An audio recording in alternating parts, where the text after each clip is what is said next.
O homem negro que inventou a lâmpada e foi esquecido da história. Na escola, talvez você tenha ouvido falar que o inventor da lâmpada foi um cara chamado Thomas Edison. Estou certo? E você não está totalmente errado. Porém, muito antes de sua invenção, tiveram mais de 20 cientistas que já haviam desenvolvido algum dispositivo que emitia luz. O homem de quem vou falar agora foi um dos mais notáveis e contribuiu muito para que a lâmpada que conhecemos hoje e que fez parte de mais de um século de inovações existisse. Me acompanhe nesse vídeo porque você vai descobrir quem foi ele e por que não devemos esquecê-lo.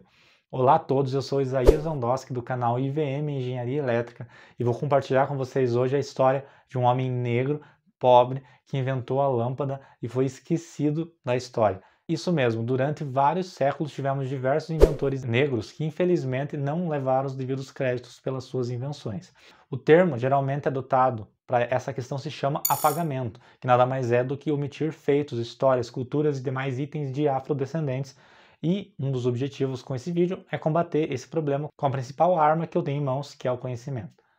Para vocês terem uma ideia, inventores negros foram responsáveis pela invenção de rodas de bonde elétrico, videogames, identificador de chamadas, monitor para o computador em cores, sistema de refrigeração de caminhões frigoríficos, hélices de barco a vapor, entre muitas outras coisas. E agora eu vou te falar quem inventou a lâmpada, ou melhor, quem inventou o componente que viabilizou a utilização da lâmpada comercialmente. Esse inventor foi um homem chamado Lewis Howard Latimer. Latimer nasceu em Massachusetts, Estados Unidos. Seus pais eram escravos que fugiram de outro estado, do fazendeiro que era dono deles, e tiveram muita dificuldade em se manterem escondidos com a situação de escravidão, porque naquela época nos Estados Unidos ainda era comum. E sua infância foi de muito trabalho. Antes mesmo dos 10 anos, ele já ajudava o seu pai na barbearia e os dois trabalhavam à noite colocando papéis de parede. Aos 15 ele ingressou na Marinha e com 20 ele foi dispensado e passou a trabalhar como office boy de um escritório de advocacia de patentes. Patentes foi basicamente a área que ele abraçou e que foi que o transformou um grande inventor da época. Porque naquela época ele aprendeu a usar esquadros, réguas e outras ferramentas utilizadas no desenho de patentes e sua habilidade foi reconhecida até que ele se tornou desenhista e depois desenhista-chefe de patentes. Em 1874, Latimer copatenteou uma das primeiras invenções dele com Charles Brown, um sistema sanitário aprimorado para vagões ferroviários. Em 1876, uma das histórias mais interessantes foi que ele foi contratado por Alexander Graham Bell. Talvez vocês não lembrem, mas ele foi por muito tempo considerado o inventor do telefone. E foi Latimer que registrou a patente de Graham Bell algumas horas antes de um outro inventor que também tinha inventado um sistema similar ao telefone. Graças a Latimer, Graham Bell conseguiu patentear sua invenção e isso o tornou muito rico e muito conhecido durante muitos anos como o pai do telefone. Nesse momento ele começou a ganhar muita notoriedade e em 1879 ele foi contratado pela US Electric Lighting Company, que pertencia a Hiram Maxim, que na época ele era um grande rival como empresa de Thomas Edison. As lâmpadas de Edison naquela época ainda não estavam tão evoluídas e só para vocês se situarem, as lâmpadas de Edison são as incandescentes, que até alguns anos atrás eram a maioria. E se você lembrar, elas possuem em seu interior um pequeno filamento que quando uma corrente elétrica percorre por ele, ela aquece os átomos que o compõem e gera assim a luz. Durante esse processo, muita dessa corrente gera calor, isso você consegue sentir se você chegar próximo, e também gera muito desgaste no material aquecido. Então, esse material tende a queimar com o tempo. E naquele momento histórico, Edison estava no começo da parte da iluminação incandescente e ele não conseguia encontrar um material que tivesse uma vida útil boa para que fosse viável de instalar em vários locais. Ele já havia gasto mais de 5 milhões com essa pesquisa e já havia testado mais de 6 mil materiais diferentes e não chegava a uma solução viável economicamente. E adivinha o que Latimer estava fazendo na mesma época? Só antes de continuarmos, curta o canal e se inscreva, porque toda semana tem vídeo novo, com uma história nova, com uma curiosidade nova, e tenho certeza que você vai gostar.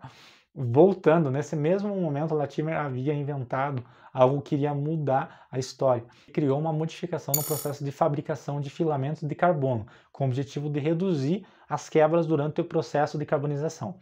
Resumindo, para ficar mais claro, ele inventou uma forma de aquecer o carbono sem que ele se rompesse.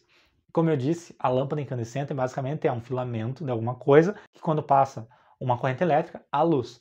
Ou seja, Latimer tinha desenvolvido um produto naquela época que atendia exatamente o que Edison precisava, e isso tornou viável as primeiras lâmpadas de Edison.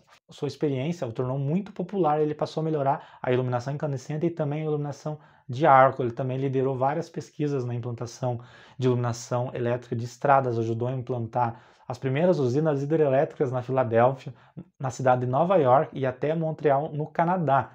Ele também supervisionou a instalação de iluminação de estações ferroviárias e prédios do governo. Algum tempo depois ele foi para Londres e ficou encarregado de montar o departamento de lâmpadas incandescentes e supervisionou a produção de sua própria invenção de filamentos de carbono.